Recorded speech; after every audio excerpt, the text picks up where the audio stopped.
Coming at you live from all over Ohio. A Cleveland Browns podcast full of laughs, rants, fun, and stats. A place where all Browns fans' voices are welcome and heard. A show that aims to inform and entertain you. Ladies and gentlemen, welcome to the Barking Browns Show.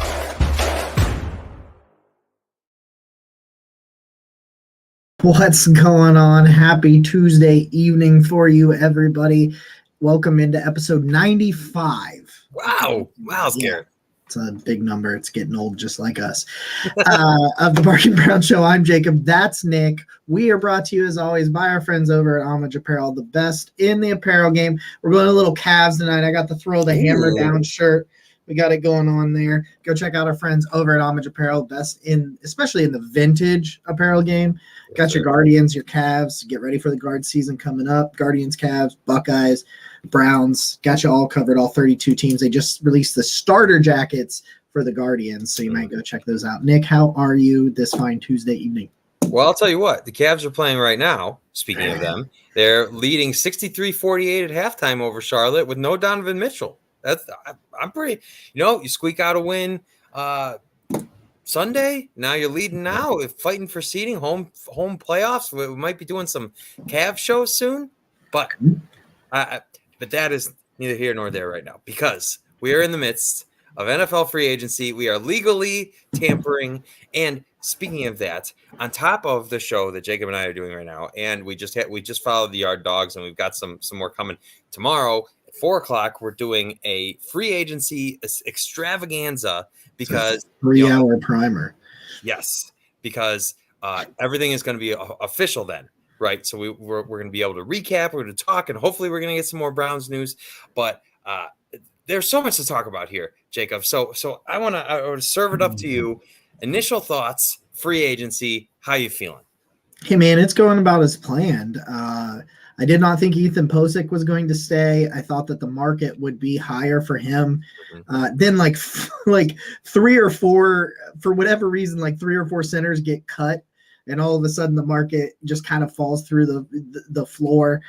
There's a lot of talk about how he gave so much credit to Bill Callahan for really developing him and getting his career back on track. Maybe that had something to do with this contract, but 6 million for 3 years, $6 million per, so an $18 million contract. I haven't seen the specifics for the cap hits and stuff like that. Feels like an absolute steal for me. Some people are like, well, you can just trust Bill Callahan and bring somebody else in. Why do that when you can trust a proven commodity in this system? So that was cool. I'm not going to say it right now because I don't have it pulled up, but your pass rusher from Houston, I've got the pronunciation. I'm going to do it here in a second as we get a little bit more into it. And was a guy that I loved. Absolutely. We talked about him on Sunday's free agency preview episode, which was a lot of fun. What's up, Drew? Happy to have you in here, my friend. And I was really excited about that. Dalvin Tomlinson, I thought was going to be a little bit too high for them, potentially, because I wasn't sure, and I wanted the Draymond Jones situation, and I kind of went back and forth. But Tomlinson was by far the best run defender on the market at the position, and they got him for less than 15. His cap number this year, by the way, is like $4 million that just got released. It's just absolutely insane. So overall, through 2 days, I think it was you're a better football team. Like, I think it's that simple as to say, hey, you're a better football team today, March 14th than you were on March 12th. And I think that there's some rippled effects, and we'll kind of jump in as well. But my initial thoughts were, really great start, really solid day. And I think still a lot that could be done. And then we got a rumor about the defensive tackle room that we'll dive into just a little bit later as well. So your initial thoughts, Mr. Carnes. You know what? I tweeted Monday morning that the Browns were going to get better today, and being Monday. And Jacob, I very much agree. I think that the Browns are a better team than when they started. And so I'm absolutely happy about that. Now, some people have pushed back at me, and I'm an excitable person. I'm always going to get excited about the Browns but I want to give it some context. I'm not just going to be blindly optimistic, but when the Browns sign guys who are productive, and have stats to back up why they should be good fits, I'm going to be excited about that. You know what? I understand we need to wait and hopefully see results on the field, but I'm not just a Browns fan during football season. I want to be excited, and so when you, especially, you know what, Posick, I think is my favorite addition so far. Well, retention, because I think you saw how the run game functioned with Posick in there, and when they lost him, and no disrespect to Froholt, but it fell off a cliff. There was no more run game when they lost Posick, and so if the Browns ran it back with Nick Harris, I could see, and I'd be like, okay, I have some faith in this. They drafted this guy. They obviously believe in him. He was going to be the starting center before he went down. So I could get on board with that. But we have bona fide proof that Posick is effective in this system and definitely boosts what the Browns do offensively. And anytime you can continue and build continuity on the offensive line, I think that's a huge boost. And I just want to say, I'd like to start, Jacob. My initial reactions are with the two Browns that were retained, Sione Takitaki and Ethan Posick. I think, you know, both of those guys, and I tweeted about this, entered the season with not significant expectations for what they would contribute to the Browns. And when they were given their opportunity, now both had their seasons cut short by injury, but when they were given opportunities, they stepped up and they played well. I think about the strip sacks Taki had against Joe Burrow. I think he played well against the Ravens. And Posick, we've already covered that. But I think the message that it sends when you are retaining your guys who step up for you is a big deal. I think I love that from Andrew Berry. I think that's a really savvy move by him. When you've got guys that surprise or exceed expectations, I think that those are always targets that you want to retain. So I'm really happy that they did that. And yes, I'm a homer, but it's just it's nice when those are feel good stories. And I think that it's a boost to the locker room when you see those type of guys stay here. Yeah, sorry, I got distracted by some pro day propaganda for one of my draft crushes, Adebawore from Northwestern. Oh God, he shouldn't be able to move like that at 283 pounds. It's absolutely asinine. Ethan Posick, that was a really nice surprise. And they said, oh, it's going to be a multi-year deal. It's going to be a 3-year deal. And I'm like, because I cannot. You can't put another $10+ million annual salary on that offense, especially it's not going to be sustainable, especially if you pick up Jed's 5th-year option, which I think they will. So I was kind of like worried and stressed about it for a little bit. And then all of a sudden it was like, oh, it's 18 total. Yep. And I'm, which means there's no way his cap hit, his cap hit probably isn't 6. It's probably lesser than that. It's somewhere in that range. And I'm like, okay, let's go with the proven commodity. That's exactly it. I mean, and we talked about this last off season, and we've talked about it several times since the what's up, Roger? I know that Jack is out of the hospital and headed home. So that's awesome. Very happy to hear about that today. And it shows guys that your hard work and your production and the time that you put in, you'll get rewarded. Like, he's signed so many extensions to guys. And I'm not talking just about massive extensions. Sione Takitaki was having his best season, tears his ACL. That's fine. We know you're not going to probably be ready for the start of camp. We're going to bring you back. It's going to be a very minimum deal, $2.6 million. Get what you can get. He's probably around. He could be one of those, rides in mid-season as things are getting a little dicey injury-wise or something. He rides in on his little horse and you're like, hey, Taki's back, So, that's really awesome. And you're right about the feel-good thing about it. Posick comes, resurrects his career, has just he's a great scheme fit. And that may be also why he didn't get a bunch of money on the open market. Teams may have said, well, look, you've got the 1 year of real productive play, but that's with Bill Callahan next to 2 all-pro guards. If I take you out of that and out of that system, I'm not sure you can replicate it. And then you get some other centers that are released, the center market drops, and the way it seems, Posick was like, I don't want to go anywhere. Let's make this happen. Where are we at? Yeah. They kind of come together, and he gets rewarded after a veteran minimum season. Now he's going to get middle of the pack. I think it's somewhere around the middle of the pack in terms of money. So you're like, okay, he gets rewarded. He can move on. You've kept, in my mind, those were the two that I needed to keep. You re-signed AJ Green. He's back. You never have enough corners. That happened pre-legal tampering, and he was like I think he was a restricted a restricted free agent and that sort of thing. So I think that's why we don't think about it, and that sort of thing is like, oh yeah, and you retain Taki and you retain, Posick, and you're like, okay, those are the guys that I think I really wanted to retain. Mm-hmm. I wouldn't mind Taven Bryan, depending on what else they do, but some things like that. And you're like, okay, all right. So we took care of the in-house. What do we got to do? We got to get better. We got to get better on the defensive line. So we're going to start with the first signing because I'm going to gush over the second side. And that's not to say I'm not going to gush over this guy either because I think he's really good. Are you ready for this? I'm ready. Ogbonnia Okoronkwo. Okoronkwo. That's how you say it. Boom. Thank you, University of Oklahoma Athletics, for the pronunciation.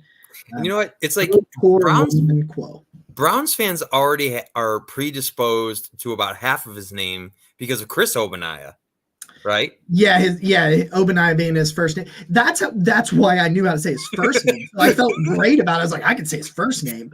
I'm just gonna have to first name this guy because I've done it with Chris Ogbonnia. We can do this. We ride, baby. Okay, Ogbonnia is a guy. Go ahead. Okoronkwo. It's not Crow, it's Quo. Ron, like Ron Burgundy. Yeah. And then KWO, so Ron Quo. Okoronkwo. Yep, there you go. Okoronkwo. Okay. Guess what? All right, we're there. You came here for free agency. You got a grammar lesson. How about that? Is it grammar? I don't know. Linguistics lesson. There we go. Linguistics lesson. We are teaching the people. All right. So we'll talk about Okoronkwo real quick. I'm really excited about this guy. This guy's got a really nice first step. Burst off the line of scrimmage. He really hasn't been a full-time starter until the back half of this year. So his first 4 seasons, he kind of struggled the first couple of years. He's a 5th-round pick for the Rams.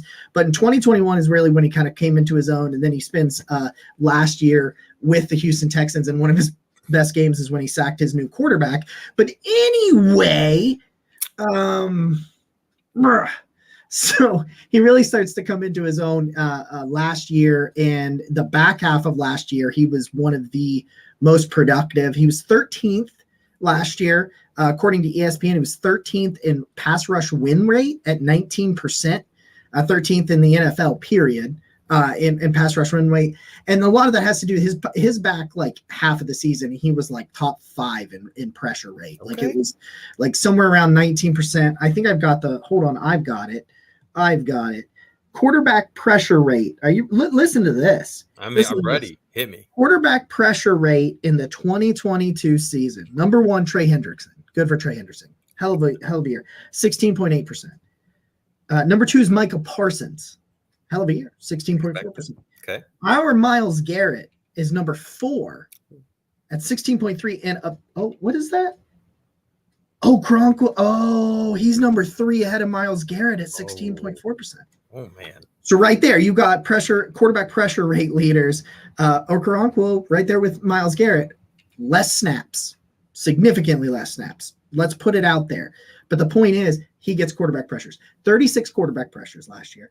5 sacks, 25 hurries, 6 hits, 27 stop tackles. He's not a slouch in the run game at 250 pounds, as you would kind of expect. 81.9 pass rush grade, 75.1 overall grade. And I got just a couple notes, and I'll step out of your way, Nick, because I did some film study. Where are we at? Here it is. I always put it in weird spots. Very explosive off the line of scrimmage. His hand usage is great. He has a really nice... And you'll see it. And Jake Burns has posted some of them and whatnot. So you'll have to go check these out if you haven't already, where he'll just grab the offensive lineman and just shuck them away. Yep. He just like, at 6'2", 253, he's a leaner guy. He's not what the Browns typically have been doing under Joe Woods. You're starting to see some shifted tendencies already towards Jim Schwartz. I think it's a good thing. He has really great lateral agility. He moves sideline to sideline really well. He has got a nasty spin move. And what I mean when I say nasty spin move, you know how like you're watching the game, when you're watching a game live, you're watching the quarterback, you're watching the ball. Quarterback drops back to pass. All of a sudden, you see your guy closing in. You're like, oh, that's awesome. He gets a sack. You're like, great. And then it shows a replay, and the replay makes you go, oh, yeah, that's a nasty spin move. Yep. He breaks this bad boy out where he'll time like this stutter step, like he's going to go to the outside, and he'll get the offensive line to kind of shift his hips and turn because he wants to, and then he'll just go whoop and just spin around right back in, and you're just like, oh. And I mean, it's not perfect. It doesn't win every single time, and you can't use it over and over and over again. But what I'm saying is his spin move is fun, and it's nasty. He has a relentless motor. I mean, just goes. Has a few. I posted one in the article that I had written where I've seen a couple of sacks that were high motor, high effort sacks. Right, like he just kept going. He kept going. Yep. He's really came into his own. When he became a full starter this year. He can win with power despite his size, and I just think he's as good as you can get for the money you gave him. He's not a superstar.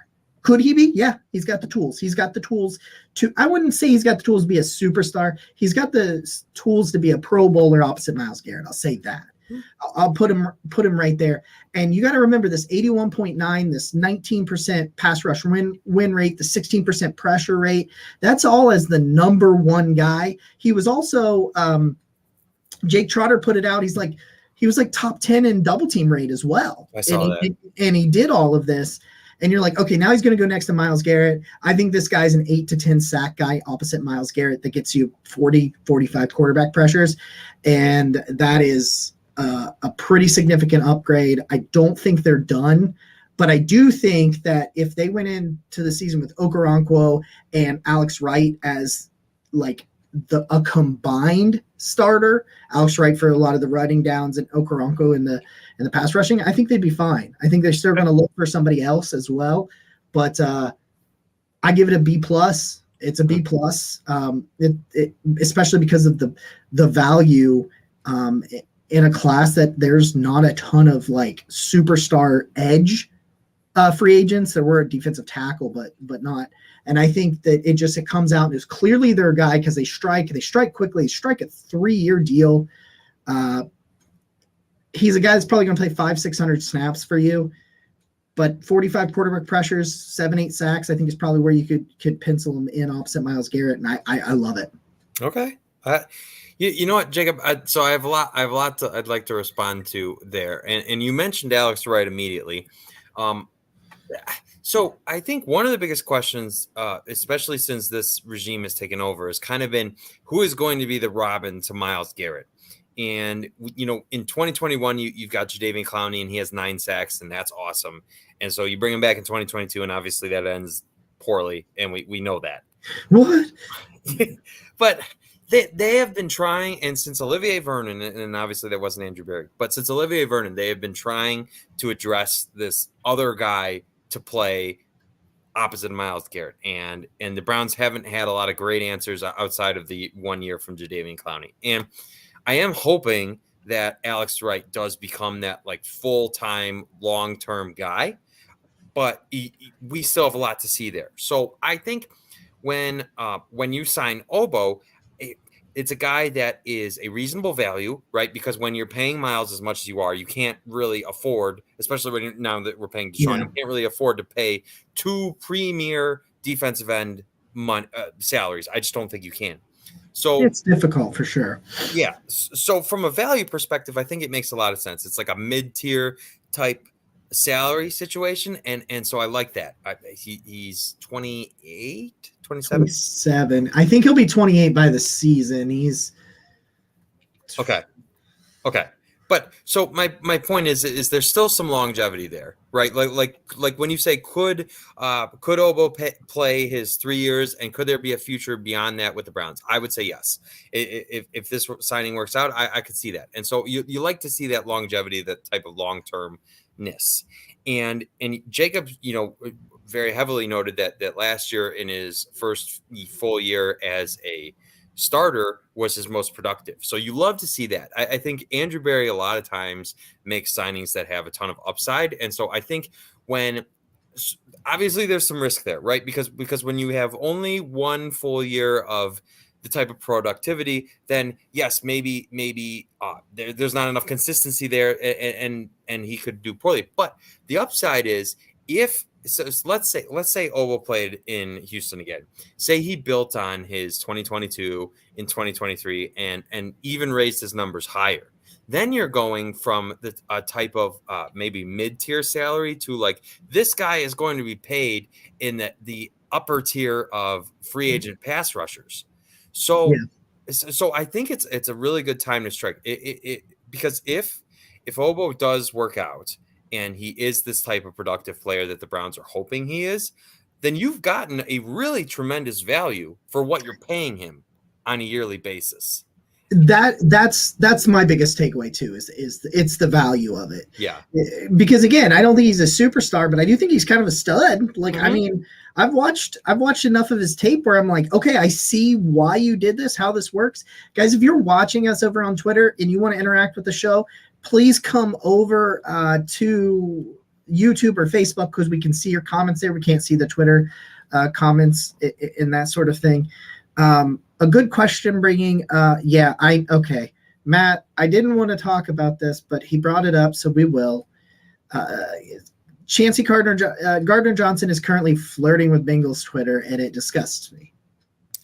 It's not. He's such a good player, man. I'd love to have him in Cleveland. Yeah. We'll talk about him. We will talk about Gardner Johnson, but I wanted to bring that up because I also saw those right before. Also saw some of those tweets right before. I know more for you. Cleveland is trying to get a mock real quick of a jersey swap in Browns uniform so that he can send it to Gardner Johnson to see if that works. I know that he said he was trying to, Alec was trying to work on that real quick. And I was like, come on, we need you. We need your powers. I just want to finish on. I'm sorry. I'm sorry. No, go ahead. Let's talk about Papa Roach real quick. Then I'll finish. No, you're fine. You're fine. Oh, okay. I thought you were done. I'm sorry. I just want to say, you know what, the one other really important thing to me because obviously Obo's replacing Jadeveon Clowney, and I think there's a few things at play there. A, you're not going to have to wait until July for this dude to be like, okay, I'm here. Which I mean, obviously we overlooked because Jadeveon was coming off such a good year, but then you see how that ended, and so I love that. And Jacob noted, and I noted, when Jake Burns shared those plays, there were a couple of his sacks and a couple of the plays that he made that resulted from he gets knocked down. Maybe if he's Jadeveon Clowney, he just stays on the ground. I don't know. But Obo gets back up. Obo pursues. I love seeing that type of heart and effort from him. And I think that pairs really well with Miles. I love that because you know what, so many of these quarterbacks, and we'll see what happens with Lamar, but that you're playing are elusive, and you're going to need guys like that. So I think in terms of that, it really fits. And you're looking, and you know what, you're trying to change the culture on the defense, right? Yeah. So why not get a guy that is just constant effort, constant energy, that type of player? I think it makes a lot of sense, and that's why I'm excited about it. I will not be deterred. I am going to be excited about this, and you can't tell me otherwise. I will not break. Drew said someone called me Papa Roach. Is that a real nickname? First off, fantastic word usage there. Fantastic. I have been called that many times. Nick really liked that one, Drew. Keep them coming. I'm a sucker for puns. I'm sorry. I will point out, I did also tweet at Gardner Johnson, so Drew kind of outed me on that, but that is. I've been tweeting Elijah Moore. I'm full steam ahead on chugga choo choo Elijah Moore train. I should do that too because I'm a big Elijah Moore guy. All right, guys, before we jump off of Okoronkwo and jump over to the not Sheldon Rankins. That's something I'm going to talk about a little bit. Over to the Dalvin Tomlinson thing. We're going to take a quick break, just a real quick break drop my bin, to hear from our friends over at BetStamp, and we will be right back. What's up, guys? Today's podcast is brought to you by our friends over at the BetStamp app, which is helping thousands of people win at sports betting, and it's absolutely free. The same way travelers use things like Google Flights, Expedia, and other websites to find the best prices, bettors can now use the BetStamp app to do the same for sports betting. When you place a bet, the odds given by a sportsbook will determine how much you could possibly win. Even when betting on the same outcome, different sportsbooks will offer varying payouts, and those differences can be pretty big. Thankfully, BetStamp allows you to easily line shop for the most profitable odds across all the major sports books. You can click on any matchup and instantly see all the different odds from game lines, player props, and even futures bets. Line shopping is the simplest way to find an edge in sports betting and maximize your chances of winning long term. On average, BetStamp users win an extra $1,000 a year just by line shopping. For example, March Madness is tipping off. You want to make sure you're going to have all the tools needed to cash in on your predictions. The tournament is filled with exciting upsides, and BetStamp will connect you with the best possible odds for every pick you make. You can find the BetStamp app in the Apple iOS Store, Google Play Store, or through your browser at www.betstamp.app. To access all these benefits, sign up using our promo code Network216, all one word, no space between network and 216, and start your journey to successfully sports betting today. If you forget to use the code upon sign up, you can always enter our code in your BetStamp account settings afterwards. So go check it out. Let's make some money. Did I record that right before this? Yes, sue me. Anyway, we're going to move on over. It's a new sponsor, folks, okay? Did I say upsite instead of upset? Yeah, I did. Do I care? No. I thought it looked great. Well done. I was like, upsite. I didn't even hear it the first time I did it, but I was like listening to that recording back, and I'm like, you suck. You can't even read it. It's not even that hard. All right, we're gonna move to a guy that I really, really like. Wasn't really sure where his price range would kind of be, and that's Dalvin Tomlinson. It drops at 11:30. I was still awake, and I just first off, why are we doing this? Why are we doing this? Why are we doing this at 11:30 at night? I didn't need to, I'm getting all like jazzed up, excited. I'm like sitting in bed. I'm like, yeah, like waking people up and shit. And it's just because we had to do it at 11:30 at night. Dalvin Tomlinson, I believe, at the defensive tackle position is the best run stopper that was on the market. He's actually had a pretty good year as a pass rusher, probably one of his better years as a pass rusher this year. But he's had 325 pounds, 6'3", 29 years old, just turned 29 years old. So he'll play at 29 years old this year. Signs for under $15 million when Hargrave and Draymond Jones and all of them, including Tomlinson, have their risks and have some negative drawbacks. Like Tomlinson's thing is like just not a consistent pass rusher, and Draymond Jones can't stop the run. Hargrave's he's over 30 and he just is coming off his best year, but really his only really productive year. So you're kind of trying to juggle those things. It sounds like they got outbid on Hargrave. Sounds like they got outbid on Draymond Jones. Draymond Jones got $23.5 million in the first year. No. And you're going to get outbid sometimes. No. You're not going to get everybody that you are linked to or interested in. And I think that's something that we as Browns fans and maybe Browns Twitter is a little segment of overreactionary, but it's just because you're linked to somebody does not mean that it's going to work out. And that's okay, because obviously the Browns still end up with a guy who we're about to get into, and as Jacob's already saying, is a damn good fit for what they want to do. Fantastic fit, because what did we scream about? What has everybody endlessly told me since the end of the season? They're soft up front. They get pushed around. Tomlinson doesn't. He has had his last year 63 run defense grade. His run grades have gone down since being in these past 2 years in Minnesota. Makes me kind of wonder if his usage in Minnesota was changed from what it was in New York. And it kind of makes you think like, what's going on?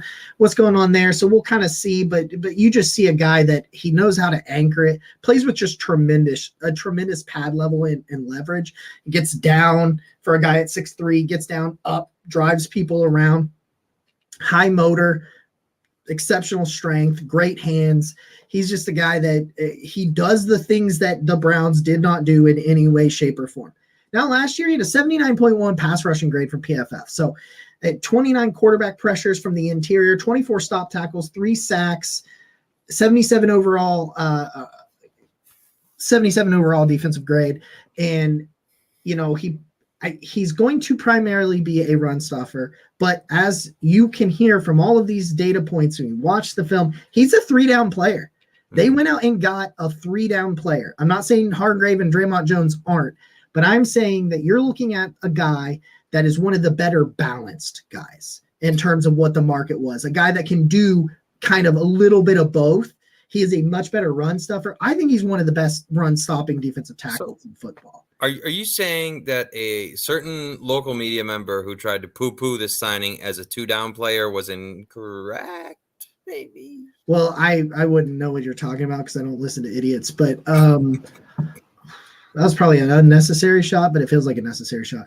No, he's not. I mean, go watch the tape. He's a 3-down player. He played more pass rush snaps than he did run defense snaps last year, and that's kind of where the NFL is. But all everybody cried about was stopping the run. Well, you just got it.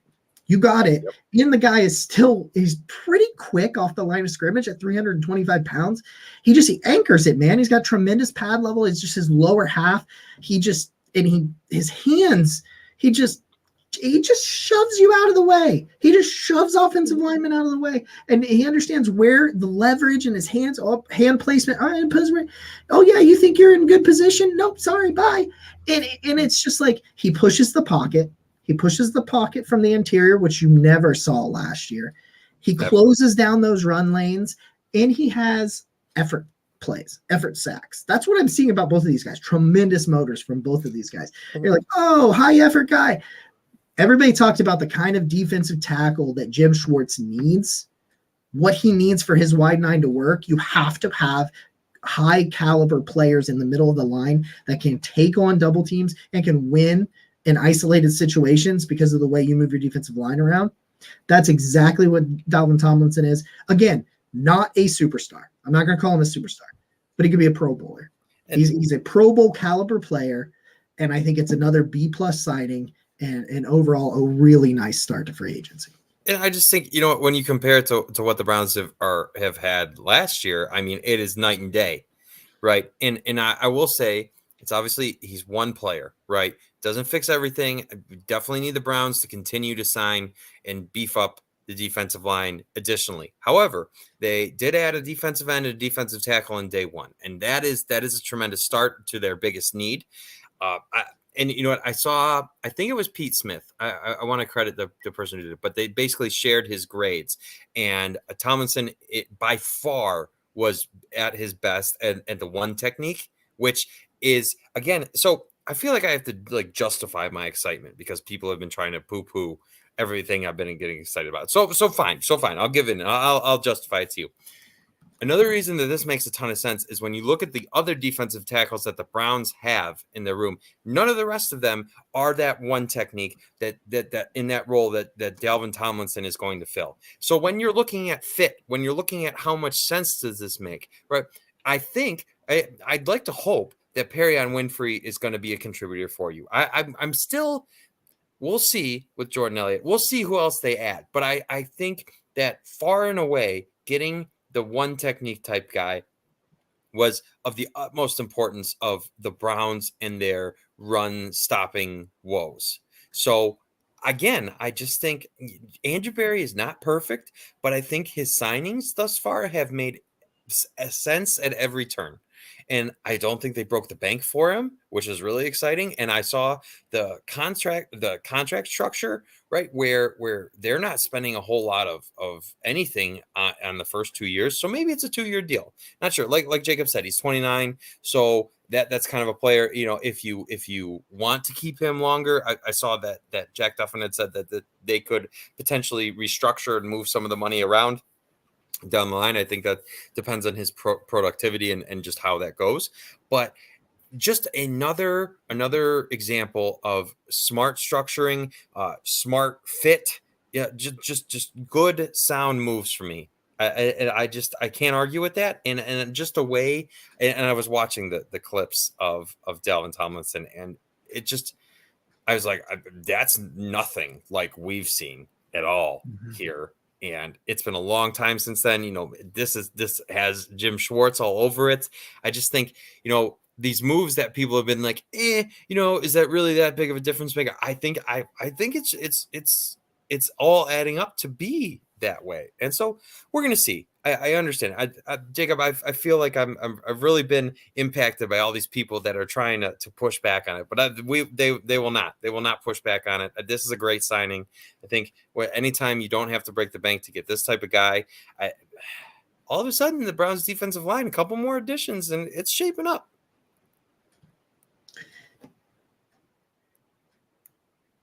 Yeah. A little. Yeah.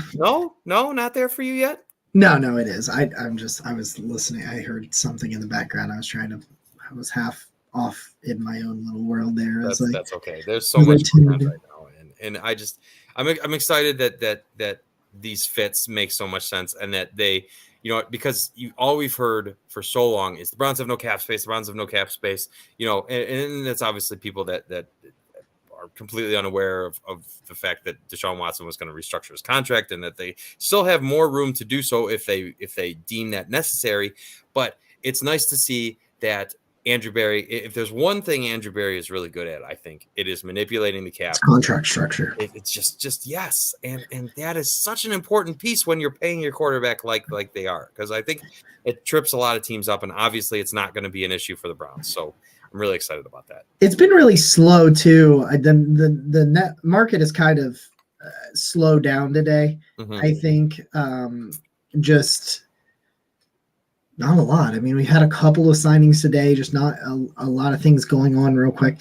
Now, I would like to talk about Jared Mueller over at Dogs by Nature did put something out just recently that Sheldon Rankins is still on the table for the Browns at defensive tackle. That is a show favorite. I said that I did a podcast with him a couple of weeks ago about defensive line free agents, and we talked about it. And I read this quote from PFF, and I can't remember exactly what it says, but it was like, Rankins is not fantastic at either aspect of run defense or pass rushing, but he's good at both.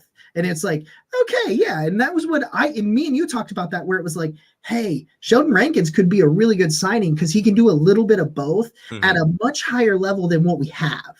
It's still like middle of the pack. He's a pretty average player that does okay against the run and does okay against the pass. And you're like, that, we don't have that. Nope. Now, hold the effing phone. Okay, I'm holding it. If they grab Sheldon Rankins and slap him next to Dalvin Tomlinson in the middle of that line, boy howdy. Boy howdy. I haven't said boy howdy on the show in a while. I was going to say, you haven't broken that out enough. You know what? I really feel like in the last couple days, like just my enthusiasm about the Browns has come back. And I feel like yours is too. We had so much fun on Sunday. If people didn't catch that, they missed a really fun show in which we. He said we got Caleb holding the phone literally. I love it. I'm sorry, you can let go of it. I apologize. And we just had so much fun. Yeah, P. Ryan did go to Denver. That's a really big deal. He left the Cincinnati Bengals in the jungle, and we don't know what's going on with Joe Mixon, so we're not sure what's going on over there.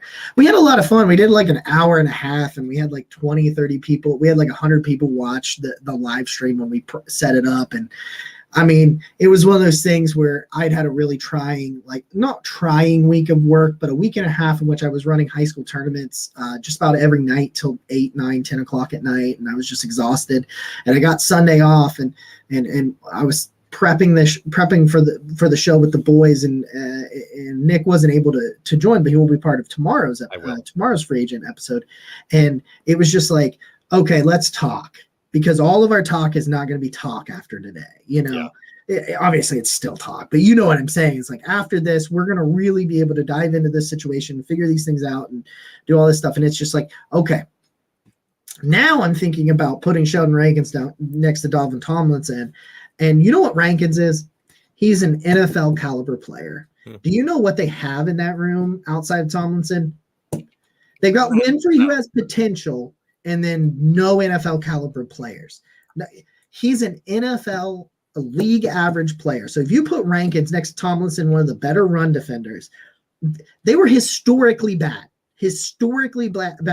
in run defense. They go out and get the best run defender on the market, Dalvin Tomlinson, and go get Sheldon Rankins, who is an average player. He's going to grade out in the 60s or the 70s in just about every category, but he's not a liability. And you can't get all of the superstars. You can't. I wish. Yeah. And you're not going to be able to do that.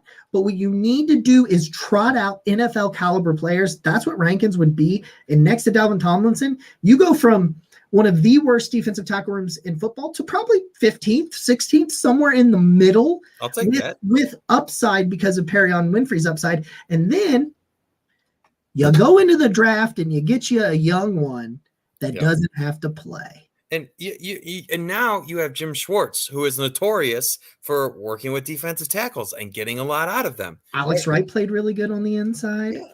And Myles Garrett can play on the inside. And think about it. Do you really like I would say that Dalvin Tomlinson is better than both Malik Jackson and Malik McDowell. And the Browns' defensive line was relatively reasonable with the two of them being your defensive tackles. I meant to bring this up in my quick notes about Dalvin Tomlinson.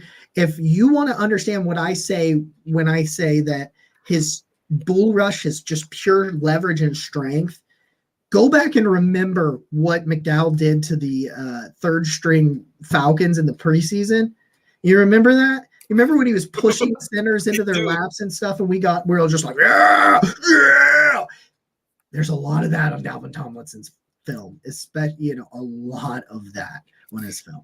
Drew, I just want to say to you and to everybody that's in here, the support that you guys have given us means the world to not only Jacob and I, but everybody at Network 216. There's slowly but surely we are building this into a dream that we all have, and we could not do it with all of you. And I know this is a little early, but I just want to say that as we grow here and as these things start to become a little bit more real, and as we get to, Jacob gets to do the bet stamp read, just that kind of those little things, like none of it would be possible without all of you. So we can't, from the bottom of our hearts, thank you for all your support, because I'm super excited to mash up with everybody tomorrow. Hopefully we're going to get some more moves and we're going to talk about that.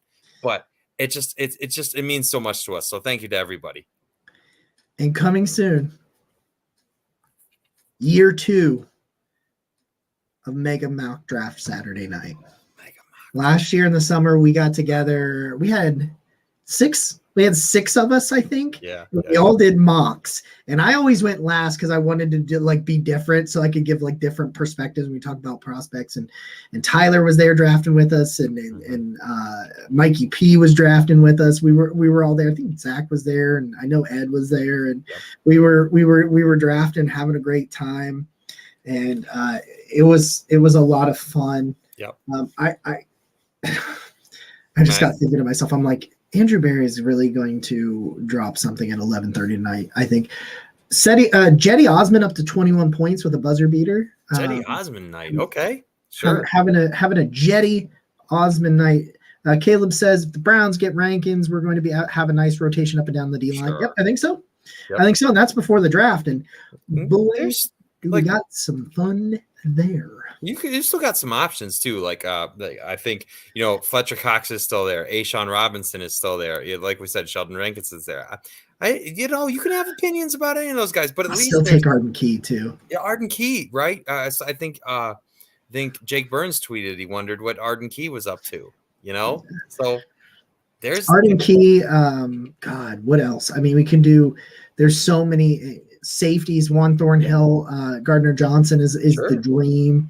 Jordan Poyer. Jordan Poyer. I like Jordan Poyer. We've talked about Jordan Poyer on this episode, or not this episode, but this show. We've talked about Jordan Poyer and some things that are going on with there. And I think there's just so much that can still happen to the team before they even get, to the draft. And it's just like, whoa. I don't know how crazy this is, and you can tell me if it's crazy or not. But I was talking to my friend from Germany who is a Bengals fan, and he did his free agent wide receiver rankings, and he proposed for I guess true chaos.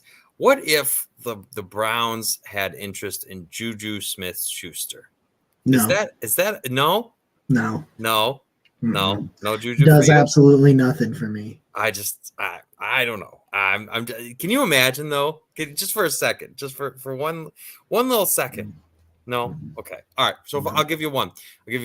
So anybody who I'm knows me, sorry, I can't. it's fine. I'll give you a second one. Okay. Anybody who knows me knows that I have a soft spot for the Jacksonville Jaguars. That's a long story that I won't get into, but I follow them a little bit more closely than I do a lot of the other NFL teams, and I've been a fan of DJ Chark for a long time. I wanted him when he went from last year. I wanted him when he went from Jacksonville to Detroit. He's a big target. He's a guy that that was productive in Jacksonville, maybe not as great in Detroit, but I still think is someone that could be another red zone threat for you. He's still pretty young. I think that's a guy that you could get for a reasonable dollar and would definitely help you in the receiving game. DJ Chark is 6'4", right? DJ Chark. Yeah, okay. He's 6'4". I think he's like around 200 pounds. He ran a 4.34 at the combine. He's big. He's fast. He's explosive. Has some injury concerns. I lobbied hard for DJ Chark last offseason. Me too. There are 2 wide receivers that I'm okay with. Okay. On the free agent. Well, there's 3 of them that are free agents. I like Trent Sherfield from the Dolphins, DJ Chark, and Paris Campbell. Those are guys that can play in the slot and they can stretch the field if you're not trading. But I'm telling you, I'll take DJ Chark. I'll take DJ Chark up, down, sideways, back, forth, around, under a bridge, on top of a bridge. I don't know why we're fixated on bridges, but Are you referring to Dolphins' legendary performer against the Cleveland Browns, Trent Sherfield? God.